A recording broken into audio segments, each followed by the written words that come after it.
Okay, Speak No Evil is a film that really triggered a lot of dark emotions for me.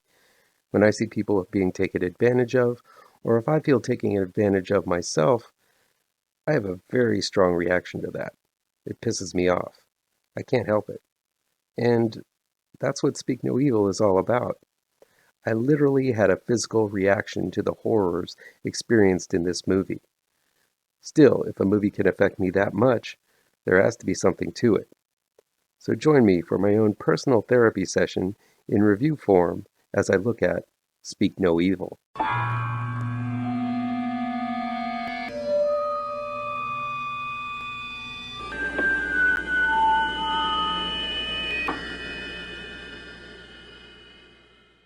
Welcome back to ML Miller Frights. I'm ML Miller. Before we begin, please do me a favor and punch that like button down below. Share this video with all of your social media addicted pals. Click subscribe to this channel and ring that bell for notifications. Speak No Evil is new, streaming on Shudder. It's directed by Christian Tafdrup and written by Christian Tafdrup and Mads Tafdrup. After meeting a Dutch family on vacation in Italy, Bjorn, played by Morten Burien, Louise, played by Sidsel Siem Koch, and their daughter, Agnes, played by Leva Forsberg, are invited to take a vacation from their Danish home and visit Patrick, played by Frija van Huit, Karen, played by Karina Smulders, and their mute son, Abel, played by Marius Damslev, in their Dutch country home. Bjorn and his family immediately feel as if something is off when they arrive, but in order to avoid conflict and be polite, Bjorn and Louise ignore their initial feelings of discomfort and continue to stay in Patrick and Karen's home. But as things get more uncomfortable for Bjorn and Louise, the more they find themselves at the mercy of their hosts' increasingly bizarre and invasive demands. Speak No Evil is brilliant at how it places a seemingly normal family in a situation where the tension ratchets up so slowly that they don't even notice it. It's a frog boiling in water situation. While there are many signs that Bjorn and Louise should leave, it's clear that they don't want to be offensive and maintain social pleasantries. If viewed from outside, it's clear Bjorn and Karen should make tracks immediately, but writer-director Christian Tafdrup and his co-writer Mads Tafdrup throw the couple into situations where they could either be overreacting or they could actually be onto something. This tightrope is walked for quite some time.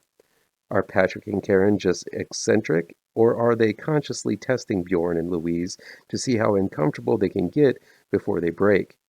It's not clear until the climax, but the trip there makes for some of the most uncomfortably dramatic moments I've experienced with a film. Speak No Evil seems to have a very nihilistic view of society and how much we will accommodate even if our instincts tell us to do the opposite. This societal view isn't a pretty one. Bjorn and Louise find themselves explaining why they are uncomfortable and having their points countered every time by their charismatic and overbearing hosts. I found myself screaming at the screen for every dumb move this couple does as they unknowingly get tangled more and more into Patrick and Karen's spiderweb. And the thing is, as it's explained late in the film, Bjorn and Louise did this to themselves. Most horror films are moralistic tales, teaching the viewer what not to do in situations that may result in danger, harm, or death. And though Patrick and Karen's actions seem harmless and possibly a result of two cultures that simply do not understand each other's nuances, it teaches the viewer, Bjorn and Louise, albeit a little too late, that one should always trust that feeling in your gut that something isn't right.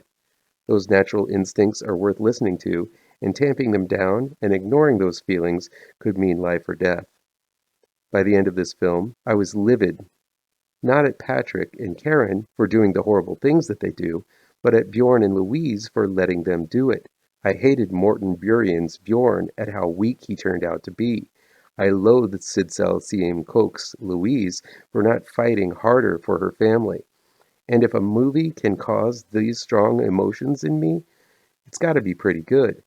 Despite my utter feelings of anger and discomfort, I have to admit, Speak No Evil does a fantastic job of illustrating how the weak get dominated by the powerful over and over again. It's not a pretty message, but it's an important one. one that many could learn from. And while there is no way in hell I would handle the situations Bjorn and Louise find themselves in the way that they do, I understand why they do what they do and don't do what they don't do. But the way they reach their ultimate end is not the way I think I would handle it. Or maybe I would handle it that way. Having not been in that situation, I honestly don't know how I would react, and this movie makes you ask those soul-searing questions to yourself. And once you do, you just might not like the answer you come up with. Speak No Evil does a fantastic job of venturing deep into uncomfortable emotions that people don't want to talk about. It gets a whole lot right and takes its damn time getting to the horrifying final confrontation between these two families. This isn't a film you'll walk away from and not talk about. It's a dangerous film, reminiscent of other psychological mindfucks like The Killing of a Sacred Deer and Funny Games. The performances are as wonderful as they are infuriating. Patrick and Karen are predators that lure you in with a smile and a compliment. They are more dangerous because, unlike scaled, clawed beasts of modern myth, these are monsters that actually exist. Those who lack the patience to watch a deeply scarring psychological thriller should pass this one by. But the violent and heart-crushing final moments are some of the most horrifying stuff you're going to see and feel. If you're looking for a film that will dig deep under your skin, no matter how thick it is, Speak No Evil has an invitation for you. Just prepare yourself for a myriad of emotions and one sledgehammer of an ending.